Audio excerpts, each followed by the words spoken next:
আমের এই আচারটা ভীষণ মজা হয়। যারা যারা খেয়েছে অনেক অনেক প্রশংসা করেছে। আম কেটে পানি এবং ভিনেগার দিয়ে ভিজিয়ে রেখেছিলাম 2-3 ঘন্টার মতো। একটা বড় সাইজের কড়াইতে দিয়ে দিলাম 1/2 লিটারের বেশি সরিষার তেল।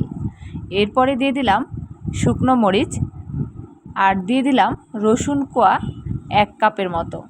দিয়ে দিলাম আরও 5 ফোড়ন। এবারে একটু হালকা করে ভেজে নিতে হবে। আমি একটু চেক করে দেখে নিলাম। এরপরে দিয়ে দিলাম 1 কাপ খেজুরের গুড়। গুড়টা একটু গলে আসলে দিয়ে দেব আমটা কিন্তু পানি থেকে উঠিয়ে আমি শুকনো টাওয়ালে খুব ভালোভাবে মুছে নিয়েছি। মোছার পরে একটু ফ্যানের বাতাসে শুকিয়ে নিয়েছি। সবগুলো আম দিয়ে খুব ভালো মতো নাড়াচাড়া করে নিতে হবে।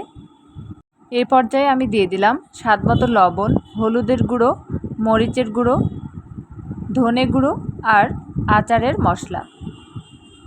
আবারও খুব ভালোভাবে মিক্সড করে নিয়েছি। এবারে সিদ্ধ করে নেব। হাফ সিদ্ধ হয়ে আসলে দিয়ে দিলাম 1/3 কাপের মতো ভিনেগার। এরপরে ভালো মতো সিদ্ধ করে নেব।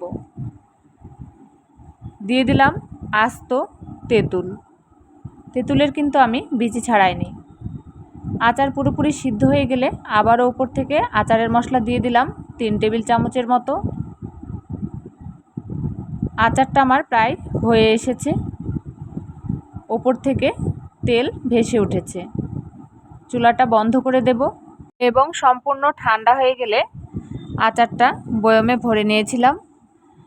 আপনারা চাইলে আচারটা ফ্রিজেও রাখতে পারেন, বাইরেও রাখতে পারেন, তবে একবার খাওয়া শুরু করলে সেই বয়ামটা বাইরে রাখবেন না। আশা করছি আপনারা আশিনা আম দিয়ে আচারটা বানিয়ে নিতে পারবেন। কেমন হয়েছে কমেন্ট করে জানাবেন।